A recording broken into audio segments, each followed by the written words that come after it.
Soy Ligia Steffen y esto es Volvamos a Empezar, un podcast para hablar abierta e informadamente sobre la sexualidad.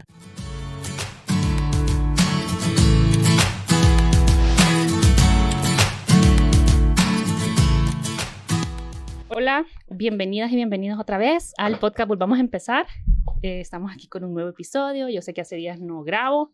Ya les he dicho en otros episodios por qué, y si no han escuchado, pues vayan a escuchar el último episodio. Pero lo bueno es que aquí estamos con un nuevo episodio que yo pienso que va a ser de mucho interés para todas las personas. Y ya les voy a decir por qué. Oye, ¿por qué? El día de hoy tenemos a un invitado que somos colegas. Él es Kelvin, perdón. Sí, hice lo que hace toda la gente siempre con tu nombre. Kelvin Ordóñez, psicólogo de la Universidad Nacional Autónoma de Honduras. Yo digo que ya es máster, que ya tiene la maestría en psicología clínica y tiene, con el enfoque cognitivo-conductual, ya nos va a hablar más acerca de él. Gracias por estar aquí. Igualmente, gracias por la invitación. Bueno, miren, el día de hoy vamos a hablar de la ansiedad. Vamos a hablar, de la ansiedad, siempre lo vamos a vincular con el tema de la sexualidad, porque, al final, como siempre lo digo, la sexualidad está en todo, pero también porque, todo el mundo últimamente habla de la ansiedad en redes sociales, en bromas, en memes y en películas. Entonces, me parece muy importante que hablemos de la ansiedad, qué es la ansiedad, qué no es la ansiedad y cómo esto nos está afectando. Pero primero, Kelvin, contanos más de vos, ¿qué te gusta? ¿Por qué te gusta la psicología? Preguntas relativamente complejas que implican también respuestas complejas, porque es sobredeterminada la respuesta de por qué me gusta la psicología, pero para tratar de ser puntual, la psicología me gustó desde más o menos alrededor de los 19 años que estaba estudiando una carrera totalmente heterogénea a la que me gradué, nada que ver. Era de las áreas ciencia, físico-matemáticas, y no porque me fuese mal, y no porque me fuese mal, porque hay evidencia en el historial de que no me fue mal, sino que no había algo tan profundo en la literatura que me gustara, porque a mí siempre me gustó leer, y por ello me desentendí y me divorcié de las áreas físico-matemáticas y me casé en ese entonces con las áreas de las ciencias sociales aquí en mi país, pero que en general la psicología debería ser de la salud. Y por ello me fundamenté en la psicología. ¿Por qué la clínica? Por la pulsión escoptofílica, como diría uno de mis antiguos maestros. Que creo que si algún día me escucha vas a ver que le estoy tomando el concepto de usar de prestado.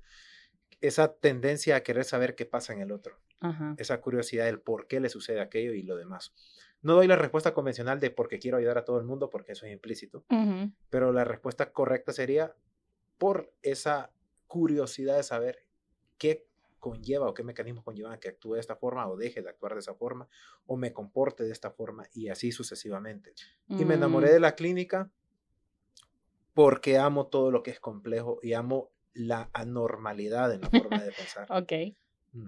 Mira, qué interesante, no sabía que habías estado en otra carrera, pero igual yo creo que se tiende a pensar que quienes hemos estudiado psicología, entramos ahí porque, no sabemos matemáticas, no podemos con las ingenierías, pero la verdad es que necesitamos mucho pensamiento también lógico y todo eso que tienen lo que es las áreas de las ingenierías o las matemáticas, se puede aplicar a la psicología. Perfecto. Pero fíjate que yo te decía la vez pasada, aunque vos me decías que creo que no había visto esta película, que en esta película, Intensamente, que yo también la quería ir a ver mucho porque iban a sacar una nueva emoción, decían. Y me voy a verla.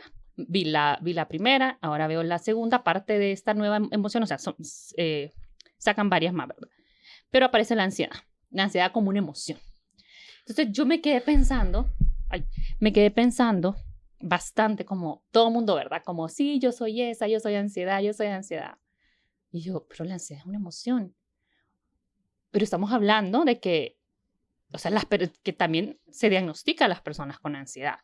Entonces, por ahí va, esa es mi primera pregunta. Una es, ¿qué es la ansiedad? Y ahí como, para vos, si la ansiedad es una emoción.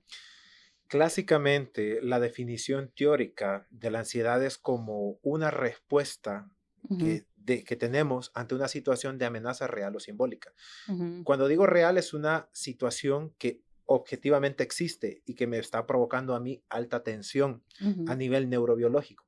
Y por ende, el cerebro dispara diferentes recursos hormonales, catecolaminas, neurotransmisores que nos hacen estar muy a la defensiva sobre algo que está sucediendo. A nivel interno o externo, eso es cuando es real. Cuando es simbólico es cuando solo existe en nuestro imaginario, Ajá. pero exógenamente no hay algo que lo valide. Ahí ya es una situación más profunda porque estamos respondiendo ante una situación que no existe en el exterior, pero sí en nuestro interior, en nuestra mente o en nuestra conducta encubierta, como dirían los conductistas. Ujú. Ahora, una definición sencilla de la ansiedad es una respuesta que tenemos de autopreservación ante una situación de amenaza, Ok. Ujú. que por lo general tiene tres componentes: un componente cognoscitivo, un componente afectivo y un comportamental. Y los tres se concatenan. Es lo que se conoce en psicología cognitiva como una triada psicofisiológica de la ansiedad. Ujú. Y en definitiva, eso es lo que puedo decir como una definición clásica, sin entrar en muchos detalles sobre la Claro. ansiedad. Bueno, mucha gente que nos está escuchando probablemente, aunque no tenga la definición, bueno, hay gente que no nos lo dice con la palabra, pero otra gente te dice que es que siento como ansiedad. O sea, hay una sensación en el cuerpo que aunque nunca, de repente fue la primera vez que la sentís, pero le das ese nombre porque es como difícil de explicar lo que estás sintiendo. Pero mucha gente te dice como, bueno, tengo una sensación en el pecho, que la respuesta es pues fisiológica, ¿verdad? Que se activan. Pero eso, o sea, muchas personas, yo me rodeo de muchas personas que todas siempre es como, tengo ansiedad, me sentí ansiosa. Entonces, bueno, me llama mucho la atención el tema de que si siempre ha sido así y hasta ahora lo estamos nombrando, o si ahora vivimos en un mundo que nos hace que pasemos más ansiosos. No sé, ajá. Bueno, tocaste un tema interesante.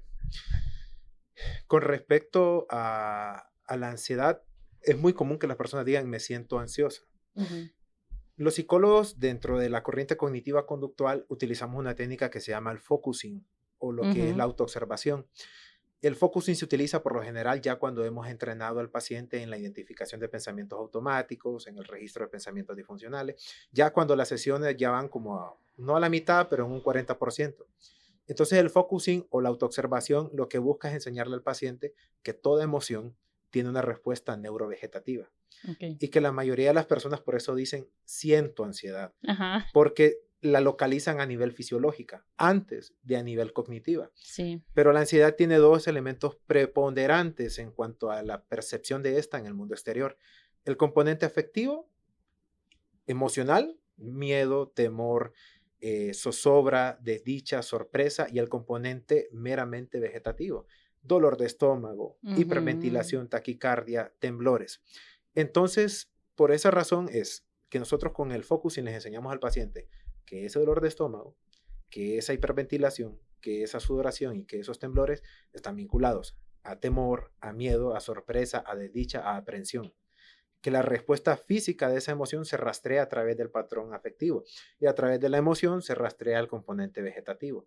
Entonces, el decir me siento ansioso o me siento ansiosa, según sea el caso, es correcto. Aunque con el tiempo les enseñamos a que sentir y pensar no es lo mismo. Claro.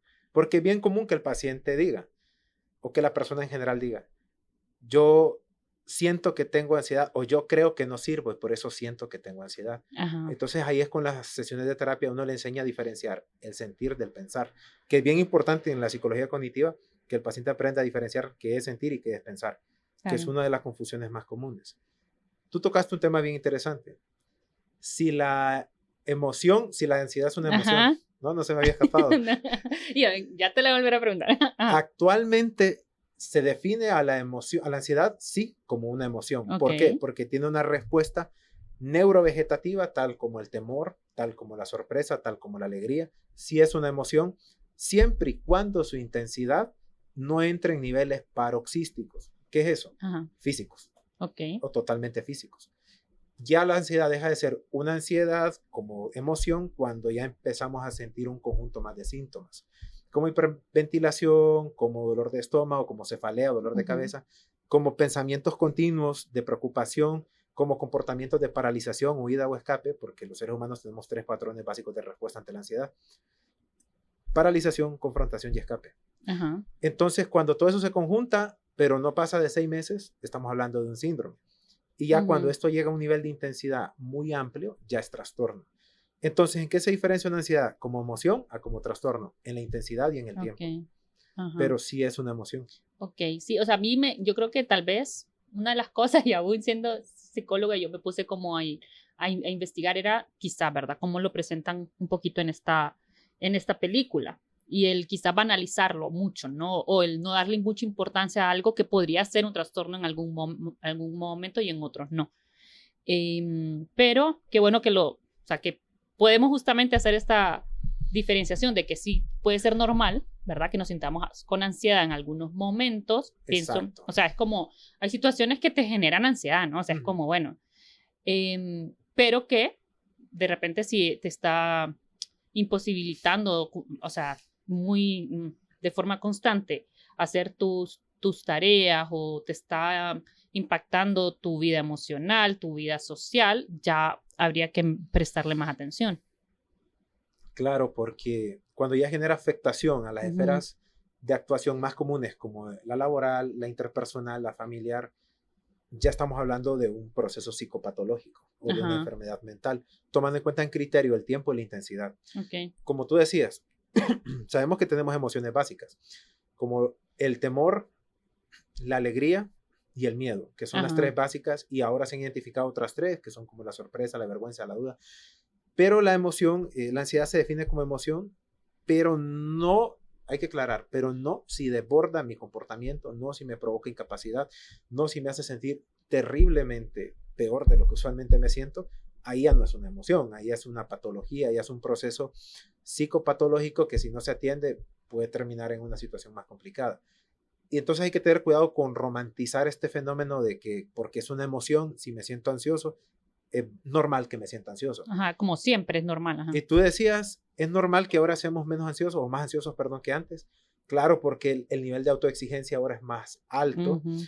Hay más demanda de nosotros en muchos aspectos, en los aspectos eróticos sexuales, en los aspectos interpersonales, intrafamiliares. Y obvio nuestro nivel de exigencia se ha hecho más alto con respecto a lo que espera el entorno social de nosotros. Y eso nos lleva a que desarrollemos más aprensión, más temor. Incluso si tenemos ciertas creencias disfuncionales de pensamiento, a creer que somos incapaces.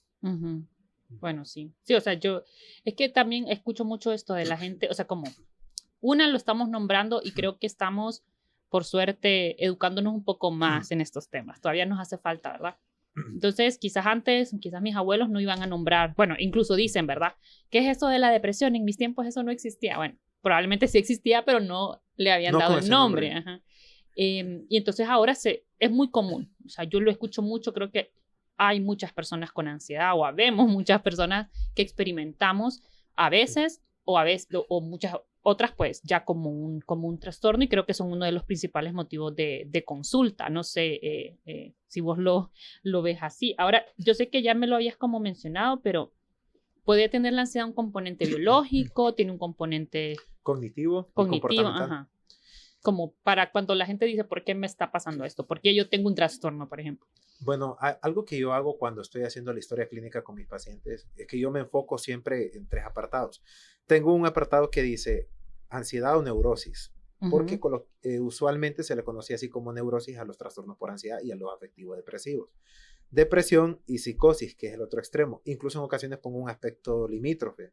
Pero bueno, cuando el paciente, por lo general, nosotros rastreamos un problema cognitivo a nivel de ansiedad es cuando el paciente refiere muchos pensamientos recurrentes a algo y que son repetitivos, que dicen que sobrepienso esto, que me lleva toda la vida, todo el día pensando en eso. Eso le llamamos como rumiación cognitiva. O un paciente que tiene excesivo temor con respecto a un pensamiento relacionado a su desempeño en la vida sexual, en la vida emocional y en la vida interpersonal. Eso en el componente cognitivo. En el componente afectivo, algo muy característico es un temor intenso y una aprensión desmedida. Eso es característico en la ansiedad. Y a nivel conductual, como te decía, conductualmente tenemos tres patrones de respuesta clásicos desde la psicología conductual. La huida, la confrontación y el escape. Por ejemplo, ante una situación de amenaza, las personas podemos o irnos de frente, o escapar, o no saber qué hacer. Paralizarte. Y esas son las tres respuestas básicas que tenemos ante una situación de ansiedad. Entonces, ¿cómo saber cuándo es patología y cuándo no es solo una sensación desadaptativa momentánea, por decirlo? Cuando todos los días, constantemente, tengo ese pensamiento repetitivo que me lleva a desarrollar compulsiones. Que la compulsión ya pasa al mundo de la conducta. Toda compulsión tiene una rumiación o tiene un ritual o tiene una obsesión. Entonces, cuando ya todos los días estoy desarrollando compulsiones por obsesiones que tengo, ya estamos hablando de que esto ya se está haciendo clínico. Porque mis pensamientos son de preocupación y estoy sobrepensando, pero a un grado en que ya no tengo la capacidad de prescindir de hacer esa conducta. Y ya estamos cayendo en un proceso obsesivo-compulsivo. O cuando mi temor es tanto que hasta hacer funciones básicas de salir y comprar algo no se me hacen sencillas. Sí. O hablar en público porque considero que el escrutinio o la evaluación que van a hacer de ellos es muy malo. Sí. Entonces ahí estamos saliendo de lo relativamente normal, porque la normalidad es algo muy subjetivo, Sí. a lo patológico. Claro. Y eso es lo que sucede. Ansiedad siempre ha existido, solo que antes se le decía neurótico.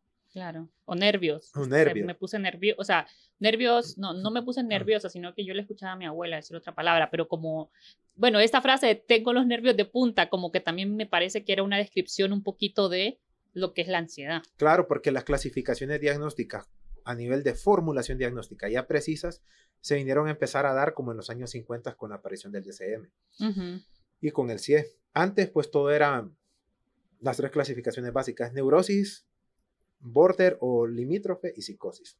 O estabas en uno, en medio o en el otro.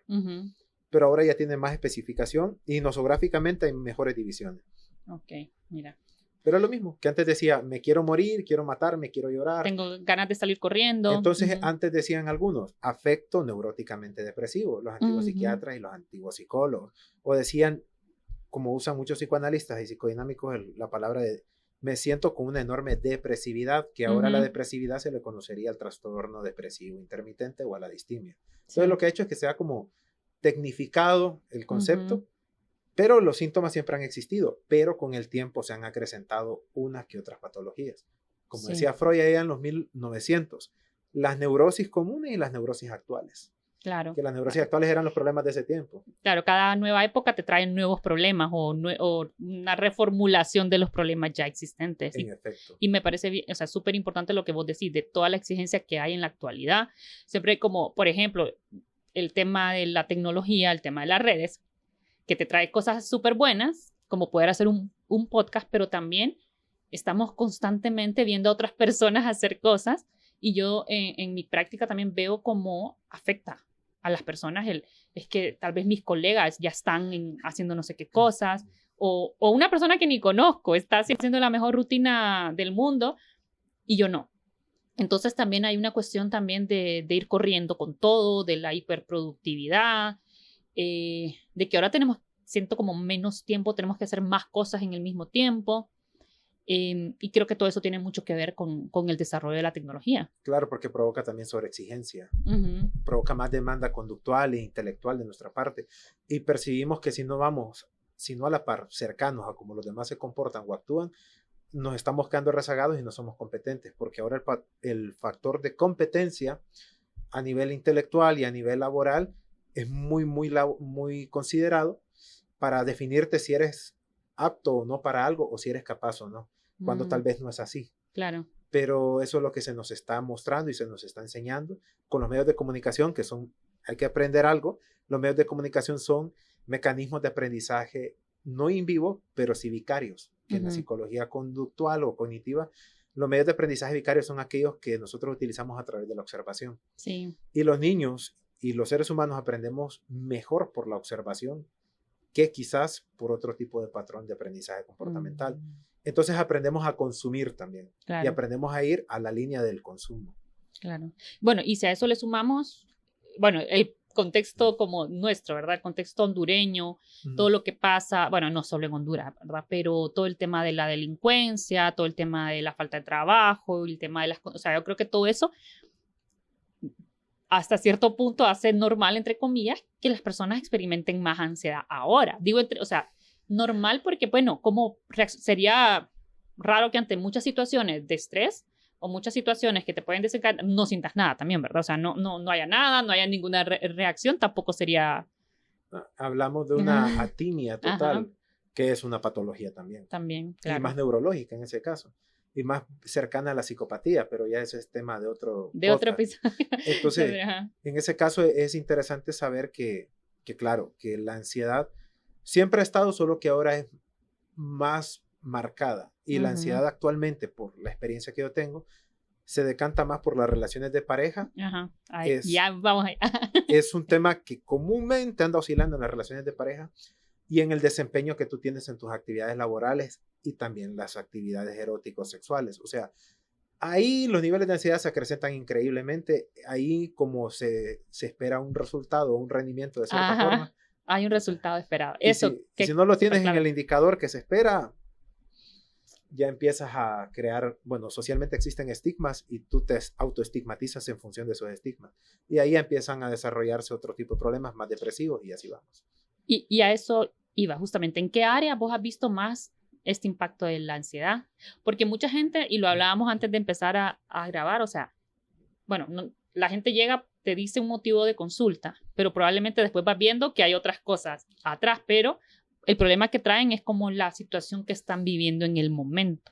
Dentro de, bueno, el enfoque psicoanalítico, más que todo psicodinámico, no psicoanalítico, se habla del motivo manifiesto y el latente, bueno, sí. Que tú bien lo conoces. Sí. El latente es lo que realmente provoca todo, según esa concepción.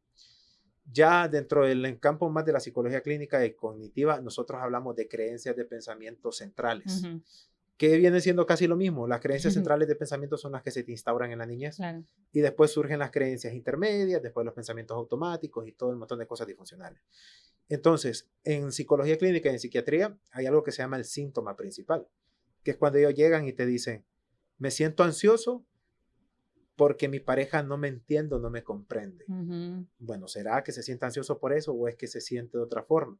Cuando tú empiezas a hablar con él, te das cuenta que el temor tal vez no es que la pareja no lo comprenda, sino que no se está desempeñando bien a nivel sexual, interpersonal o con lo que se espera que él se pueda desempeñar a nivel de la familia, como lo que tiene que ver con la provisión de las necesidades básicas, la protección, la autoconservación del mismo y la protección de los suyos. Entonces ese nivel de autoexigencia hace que la persona entre en un estado alarmante de ansiedad, porque también existen estigmas sociales. Si tu pareja no está feliz en todos los sentidos, es culpa tuya. Es culpa tuya y estás propenso a que alguien venga y se la haga feliz. Fíjate que me cayó, o sea, como que es genial porque yo creo que viene ligado con lo que hablábamos antes del tema del ser suficiente, ¿no? Del dar el resultado. Entonces lo que vos estás diciendo, o sea, llega la persona y dice que mi pareja no es feliz, que mi pareja esto, y hay una sensación de que yo no estoy siendo suficiente y eso te da ansiedad, ¿no? Porque no estás cumpliendo un estándar supuestamente que tenés que cumplir. Y si a eso le adjudicamos aquellos temas que están bien, podríamos decir que se han hecho muy coloquiales, como los tipos de apego.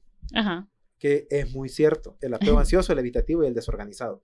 Si tú tienes una tendencia, algunos psicólogos no respetan tanto el concepto de apego, dicen que no, que son cuestiones teóricas, pero en la práctica sí se ve. Se ve, sí. Por ejemplo, si tú tienes un apego ansioso en una relación de pareja, lo siento, pero siempre vas a sufrir, aunque no exista motivo para sufrir, porque el desempeño en todos los sentidos es muy, muy, muy importante, porque tú quieres retener para no sentir que estás siendo abandonado. Sí, el temor a ser y abandonado. Eso genera niveles excesivos de ansiedad. Hay muchos trastornos por ansiedad que se desarrollan justamente porque la persona se considera incompetente o insuficiente con su pareja. Y lastimosamente es muy común ver eso en la mayoría de las relaciones de pareja actuales. Más que todo porque como existen los medios de comunicación y crean estándares muy fantasiosos de cómo debe ser una relación sexual, una relación de pareja, creemos que tenemos que apegarnos a esos estándares porque si no nos apegamos estamos siendo incapaces e incompetentes para lograr la satisfacción personal y interpersonal con nuestra pareja. Y como eso se han considerado, yo lo digo así, se han convertido en creencias populares. Claro. Y como la mayoría lo repite, y cuando una cosa se repite, muchas veces se convierte en una verdad y en una norma, aunque no lo sea así, la mayoría lo dice. Y si lo dice, tiene que ser así, ¿verdad? Y quizás hasta como pareja, porque, o sea, como pareja también se puede crear eso de, como pareja tenemos que ser de cierta manera también, o sea, está tu individualidad, pero también aquella pareja hace estas cosas, entonces, ¿por qué nosotros como pareja no hacemos las mismas cosas? No avanzamos al mismo ritmo. O sea, como que también se va creando en la colectividad, o sea, o en los subgrupos que vamos creando aparte de la parte individual. Eso sirve en terapia, pero cuando nosotros hablamos de otras parejas, pero cuando lo tomamos como marco de referencia. Es que vos y yo, bueno, una de las cosas es que Kelvin es cognitivo-conductual, yo trabajo más desde la psicodinámica, pero me encanta poder hablar. Yo di un término y vos ya lo conoces en el lenguaje cognitivo-conductual. Ajá. Los marcos de referencia sirven como ejemplos de cómo sí y cómo no se debería actuar en una situación dada. Incluso si hay un profesional que tiene infinidad de marcos de referencia todos los días, somos nosotros. Claro. Porque al atender nosotros a los pacientes tenemos, aunque somos ajenos a su experiencia, nos puede pasar lo que a él está pasando. Entonces lo que a él le pasa nos sirve como un marco de referencia porque nos acordamos que tuvimos otro que también tuvo una situación similar pero actuó distinto. Entonces nosotros tenemos infinidad de marcos de referencia y aún les digo, y aún siendo psicólogos y teniendo un montón de marcos de referencia, también tendemos a equivocarnos y a cometer errores. Entonces, es bueno que tomemos a otras parejas como ejemplo, pero como un ejemplo, no como una verdad absoluta. En la psicología cognitiva se nos enseña y enseñamos que un pensamiento 50 sí, 50 no, 40 sí, 40 no, pueda que sí, pueda que no, pero nunca podemos decir absolutamente es así. Claro. Por ejemplo, si yo me digo, mi pareja me está dejando porque yo no logro ser suficiente en ningún aspecto para ella. No es una verdad absoluta. No. Hay que dejar un porcentaje sí, un porcentaje no. Ahí es donde ya entramos al proceso de debatir y ver qué está a favor y qué en contra. Pero cuando nosotros caemos en los absolutismos, que los absolutismos es el pensamiento de todo o nada, que es un error de pensamiento muy común en la filosofía irracional, obviamente vamos a creer que las cosas todas, no solo en pareja, sino en el trabajo, en lo académico, es lo mismo.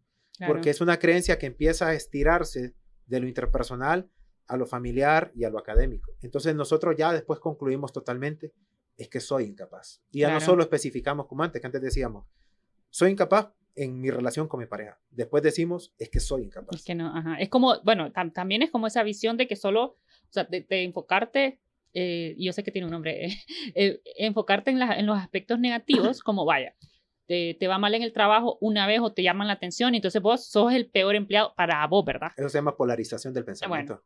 Bueno, sos el peor, o sea, te va mal en una clase, en la universidad o en la escuela, sos mal alumno. O sea, eso donde las cosas no están bien, lo llevas a todo lo que sos como una prueba de que vos estás fallando. Y más si desde niño se te enseñó eso. Claro. Y se instauró como una creencia, y ahí es donde tenemos un trabajo bien complicado los psicólogos de la corriente nuestra y todos en general, porque tenemos que debatir y refutar creencias que vienen desde bien atrás y están bien arraigadas. Y eso genera patrones ansiogénicos de comportamiento. Predispone a tener trastornos por ansiedad en la relación de pareja y en todo en general. Pero actualmente algo que es bien común, si a mí me preguntan, incluso yo lo hablaba contigo hace poco, ¿cuál es uno de los problemas más comunes en la psicología clínica actual? Aquí, por lo menos en Honduras, las relaciones de pareja, las rupturas sentimentales y la falta de reciprocidad en las relaciones de pareja. Y lo más común es ver trastornos depresivos y trastornos por ansiedad en esto. Pero y esto, o sea, al final también, bueno, como yo te decía, antes venís porque terminaste una relación, pero de repente te desencadenó cosas y ahí es cuando entra esto de qué fue lo que aprendiste cuando estabas niña, cómo te has venido relacionando en otras áreas. O sea, esto al final es como el punto, ¿verdad? El detonante de un montón de situaciones que has venido acumulando, ¿verdad? Por ejemplo, la psicología conductual nos enseña de que existen reforzamientos o reforzadores. Si nosotros venimos con una creencia, esa creencia sería un estímulo incondicionado, dirían los psicólogos conductistas. Y nos pasan un montón de cosas que reafirman esa creencia. Entonces pasa de ser un estímulo incondicionado a un estímulo condicionado que genera una respuesta condicionada. ¿Qué es eso? Como nos pasa muchas veces, lo que llegamos a creer y se reafirma en la realidad, oíme, ¿cómo vas a creer que no es cierto entonces? Claro. ¿Y tenés una prueba? O sea, ¿hay algo que pareciera que te está confirmando eso? Pero en la terapia, ok, digamos que es cierto. Si es cierto, existen métodos de solución de problemas. Claro. Hay una terapia, un enfoque, una tecnología del sistema de terapia cognitivo-conductual que se le conoce como terapia de resolución de problemas. O sea, ¿es cierto lo que yo creo? Bueno, entonces utilicemos métodos de resolución de problemas. Okay. ¿Es mentira? Bueno, utilicemos un debate socrático y nos ponemos a pelear con la creencia a ver si la refutamos. Claro. Pero, por eso yo digo, el absolutismo es lo peor que le puede pasar a la persona. Decir, es que es cierto. Que me lo dice mi mamá, me lo dice mi papá. Hay que tomar en cuenta que su mamá, su papá, su hermano, su pareja, solo son aproximaciones a la realidad, pero no son la realidad absoluta. Mira, Ay, bueno, yo puedo seguir con este tema y se me va de que hay tiempo. Mira, y hablando, bueno, siguiendo con este tema de las relaciones de pareja y más ya en la parte erótica, ¿verdad? ¿Cómo ves, cómo has visto vos que influye o que genera ansiedad? Porque puede venir como de, la ansiedad me genera esto o por esto se me genera la ansiedad. No sé si me di a entender. Pero Sí. ¿dónde lo has visto vos ya en la parte más privada, más íntima, digamos? Sí, es que está la causalidad de que uno se hace la pregunta de, bueno, tengo este problema porque tengo ansiedad o este problema me va a terminar provocando ansiedad, que yo creo que es lo que me quieres preguntar. Así. Bueno, no vamos a hablar en este apartado de las parafilias porque eso ya es aparte, pero están dentro del mundo de la sexualidad, pero eso es aparte. Pero sí vamos a hablar de lo que se sabe que en un porcentaje de más de un 70, un 60, 80% es provocada por una reacción psicológica, las disfunciones sexuales en el hombre. La disfunción eréctil, la impotencia propiamente dicha, también lo que es la eyaculación precoz, que incluso hay algunas clasificaciones clínicas que se atreven a decir que es una enfermedad más psicosomática que quizás orgánica. Sí. ¿A qué me refiero con eso? Que el factor psicológico es más preponderante que el mismo factor físico. Claro. Y se sabe que la ansiedad es un factor contribuyente, es una variable central y dependiente, una variable principal en los problemas de eyaculación precoz, en los problemas de impotencia y en los problemas de disfunción eréctil.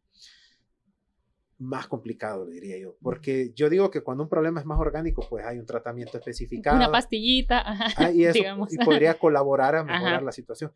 Pero cuando hablamos de un factor psicológico, que no siempre es fácil de dilucidar o de encontrar. No, y que la gente no llega generalmente, ¿verdad? Porque yo he atendido ya personas y está bien porque es parte del proceso que te hagas una revisión médica, ¿no? Para descartar que no haya un factor orgánico que esté causando la difusión. Pero mucha gente se queda hasta ahí. O sea, nunca más no visita a un psicólogo o una psicóloga. Entonces, el problema va a seguir. Claro, va a seguir porque no se está teniendo la verdadera causalidad. Sí, se está teniendo tal vez el factor orgánico, haciendo ciertos ejercicios para poder controlar la parte vesical, para poder manejar los músculos referentes a las gonadas masculinas y femeninas, pero esos solo son, podríamos decir, métodos paliativos, pero no son totalmente curativos o que van a buscar una restauración total de la salud en ese aspecto. Incluso en la mujer también sucede la pérdida de interés por el hombre debido a factores de ansiedad también, la disminución de la libido, por factores que ya no le interesa o porque está sucediendo muchas cosas en su vida que le impiden poder estar dispuesta. Sabemos que biológicamente, y no es un mito, biológicamente la mujer siempre tiene una disposición o una posibilidad física de poder tener una relación sexual. El hombre es más limitado. Somos limitados en un montón de cosas. Por la respuesta fisiológica. Correcto. Sí, pero incluso la mujer teniendo una disposición biológica, si psicológicamente no está bien, claro. Eso hasta ahí nomás llega. Entonces lo que quiero aclarar es, los problemas de ansiedad actualmente parece que se están vinculando mucho a las relaciones de pareja más que a las relaciones humanas en general. Y lastimosamente eso se debe mucho también a otros factores que ya son de otro tema, como por ejemplo las redes sociales, el WhatsApp, los mecanismos. Si te contesta, si no te contesta. ¿Qué está sucediendo? ¿Por qué está en línea y no me contesta? ¿Por qué le escuché que cayó un mensajito de Messenger y si está hablando conmigo? Es increíble el nivel de reforzadores externos que tenemos ahora de nuestras creencias de incapacidad emocional para podernos desempeñar con nuestras parejas. O sea, si nosotros arrastramos problemas desde la niñez en cuanto a nuestras competencias de pareja, y ahora tenemos reforzadores, tenemos supuestos influencers que hablan muy bien de sexología sin saber nada y que nos desinforman. Entonces, todo eso son elementos reforzantes de las creencias que ya traemos. Y eso permite que desarrollemos pensamientos automáticos relacionados a la ansiedad y que terminemos con trastornos por ansiedad. Y muchas parejas llegan a disoluciones, se separan, entran en procesos de ruptura por problemas que tienen individualmente y no han sabido tratar a nivel de colectividad. Y que va a volver a pasar con otra pareja.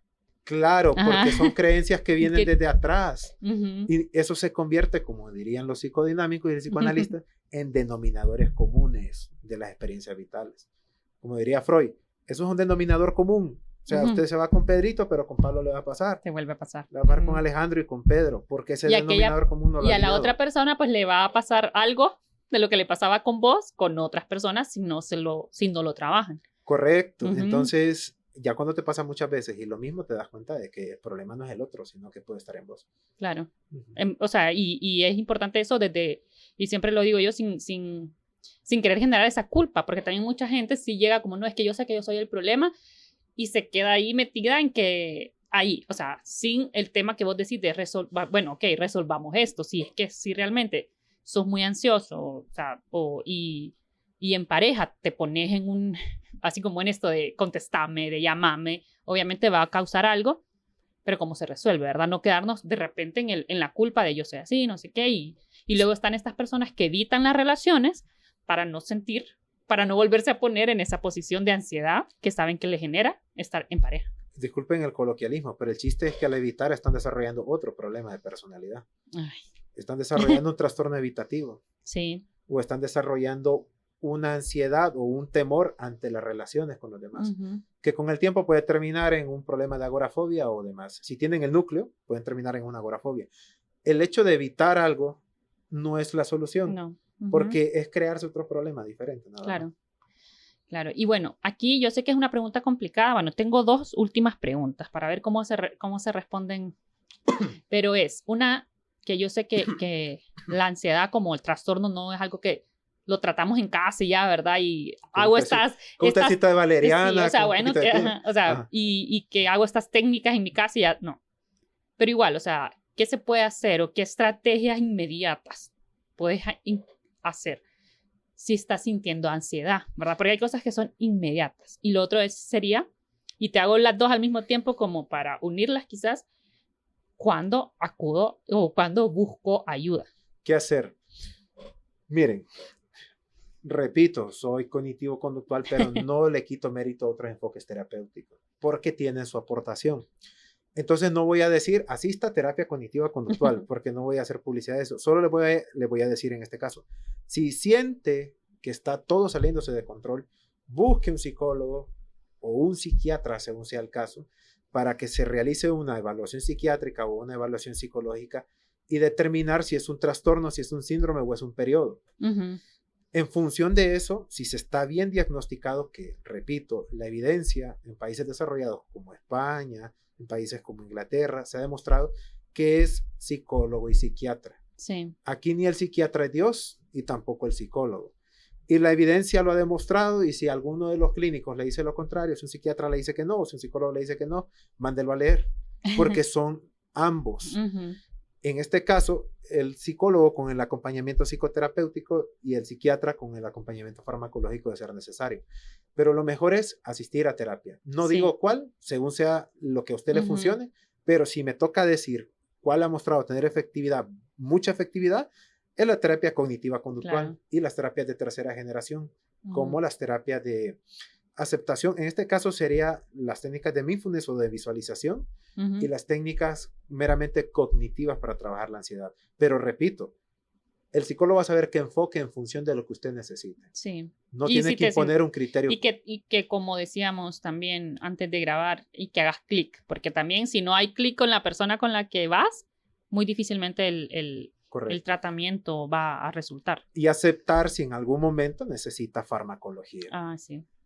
Porque lo que se prescribe para esas situaciones son ansiolíticos, que eso ya es dentro del espectro de la psiquiatría, o se pueden en algún momento prescribir antidepresivos tricíclicos, inhibidores selectivos de la recaptación de serotonina, pero eso ya lo determina el psiquiatra. Sí. Entonces sería ambos, psicoterapia y en algunos casos psicofarmacología, en algunos otros más psicofarmacología que psicoterapia y en otros exclusivamente psicofarmacología. Pero eso va a depender del diagnóstico que usted tenga, de un diagnóstico psicológico y psiquiátrico que sería lo mejor. No solo psicológico o psiquiátrico, sino ambos. Ahora, lo que tú me hacías con la... No sé si me repites la última. Bueno, sí, era como en el momento, ¿qué puedo hacer si estoy pasando una crisis de ansiedad? Uy, aquí está bien complicado. Yo sé que es difícil porque, bueno, claro. Porque lo que se utiliza prácticamente para manejar un ataque de una crisis por pánico, sin agorafobia, las técnicas de respiración profunda y relajación muscular. Eso es fundamental, y las técnicas de visualización. ¿Por qué? Porque lo que tenemos que hacer es apagar el circuito neural de la ansiedad. Porque cuando hay una alertización en el cerebro de una amenaza, lo primero que se dispara son las reacciones podemos decir, las reacciones vegetativas simpáticas del cuerpo. Brincar, correr, gritar, ahogarme, sentir que me voy a morir.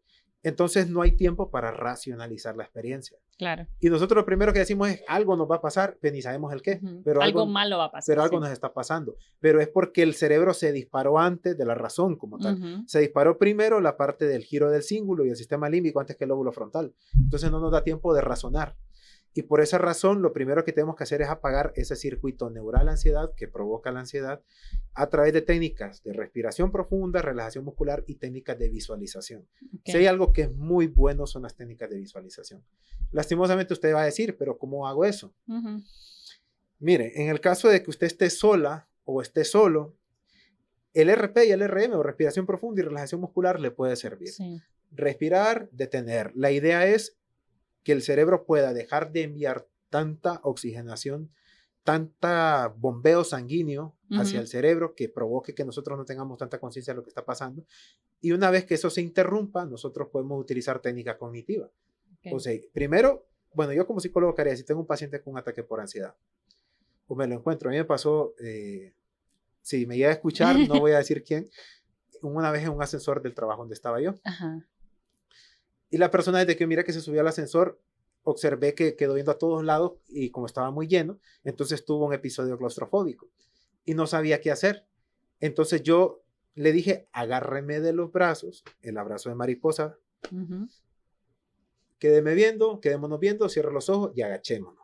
Toda la gente nos quedaba viendo, pero decían, a lo mejor ese tipo sabe qué hacer. Empezar a respirar, inspiración, contener, expulsar. Yo lo que primero necesitaba era evitar que existiera una descompensación física del problema por ansiedad. Cuando ya logré eso, estuvimos como 3-4 minutos en eso porque el ascensor incluso iba lento. Cuando llegamos, la persona ya empieza a relajarse un poco físicamente, entonces yo ya empiezo con las técnicas de visualización. Mantenga los ojos cerrados y empecemos a visualizar un lugar que a usted le agrade. ¿Cuántos colores ve? ¿Qué objetos ve? ¿Qué es lo que observa? Lo que estoy buscando es una desatención del estímulo físico de la ansiedad. Claro. Una vez que lo logro, ya empiezo a trabajar con el pensamiento. ¿Qué pasó? ¿Qué sucedió? ¿Qué se imaginó? Pero hay que tener cuidado, porque podemos volver a reactivar. Claro. Pero esta vez ya es controlado, porque sería primero por el pensamiento y después por la emoción. Entonces, lo más recomendable es aprenda técnicas de respiración profunda, de relajación muscular, y si usted es familiar de alguien que ve que le pasa eso y no sabe cómo controlarlo, llévelo a una clínica. Claro, no, claro, eso es como... Que ahí le van a colocar un ansiolítico intravenosa y ahí se va a quedar tranquilito. Sí, o sea, al final eso es como algo inmediato, ¿verdad? Pero a mí me parece muy importante, yo siempre lo digo, que hablar del tema de las técnicas de respiración puede sonar a veces como trillado, como no sé qué, pero es que realmente tiene una evidencia científica de que te ayuda. O sea, cómo volvés al momento presente, ¿no? Porque la ansiedad estás como pensando, bueno, no sé, o sea, eso, que algo malo va a pasar y no estás en el momento presente. Entonces, ¿cómo volvés al momento actual? Las técnicas de respiración adecuadas, porque hay un montón que, bueno, pero yo les invito a que lean a Jacobson, y se me escapa el clínico como tal que investigó las técnicas de respiración y que están clínicamente comprobadas. Ahorita se me escapa el nombre. Pero en ese sentido, eso colabora mucho. El yoga en algunas personas, para mantener un autocontrol, un equilibrio. Como a largo, también como ya son... Pero eso ya sería después de que se ha identificado el problema. Pero si usted no sabe qué hacer y la persona se descompensa, no se ponga a buscar en YouTube un tutorial de media hora. Agárrelo, llévelo a una clínica que ahí lo van a equilibrar con un ansiolítico. Que no lo va a matar ni le va a hacer nada mal. Solo va a hacer que la parte vegetativa disminuya. Sí. Bueno, mira qué tema a mí... Yo creo que una de las cosas que yo quisiera que le quedara a la gente que escucha es que es como la ansiedad está influyendo, ¿verdad?, en muchas áreas de nuestra vida, pero que tiene formas de manejarse, que se puede tratar. Y tiene un pronóstico positivo. Exacto, entonces eso, si hay términos que de repente no todas las personas comprenden o no sabemos cómo es que se da, pero que sepamos que sí hay terapias para poder, digámosle, superar, no sé, o manejar mejor este trastorno. Gestionar las emociones. Gestionar, sí. Bueno, Kelvin, yo te quiero agradecer muchísimo por este conocimiento que nos has dado. No sé si quisieras decir algo al final y también contarle a la gente dónde te puede encontrar, dónde te pueden buscar, no sé, en redes, por si alguien quiere, pues, tener terapia con vos. Bueno, prácticamente así como aprendemos a actuar de forma coherente, positiva, y hemos aprendido a actuar mal en función de nuestras creencias y patrones de aprendizaje previos, también se puede desaprender. Y con ello, ¿qué le quiero decir? Todo aquello que me está provocando incapacidad o imposibilidad actualmente puede tener una reversión y llegar a tener un mejor funcionamiento. O sea, sí se puede. Sí hay buena prognosis para la mayoría de los trastornos psicológicos y hay tratamientos disponibles ahora y muchas tecnologías que están apoyadas. Entonces, solo es de buscar un buen clínico, tener un buen ojo al buscar y comprometerse, porque usted puede tener el mejor psicólogo o psiquiatra del mundo, pero si usted no se compromete, no estamos en nada. Y con respecto a dónde me pueden buscar, en Facebook, yo creo que tú me vas a etiquetar ahí, ¿verdad? Sí, yo te voy a etiquetar, pero igual. En Facebook hay gente que solo la página personal, no me acuerdo, entonces me buscan en el Facebook personal como Alex así, a secas, OM en mayúscula, y en lo que es Instagram, yo soy malo con las redes sociales, PSIC, Alexis Matamoros, básicamente así. Ok, bueno. Y hasta ahí. Sí, bueno, y cualquier cosa, igual yo siempre le digo, pueden escribir. Si hay gente que solo ve el Spotify o solo ve el YouTube, hay gente que solo ve los cortos en Instagram, pero si alguien quiere igual tu contacto, entonces me pueden escribir. Correcto. Y yo se los doy con mucho gusto, ¿verdad? Bueno, muchas gracias. Muchas gracias, Kelvin. A la orden. Recuerda compartir este episodio con aquellas personas a las que consideres les podría gustar o les podría ser de utilidad escuchar esta información.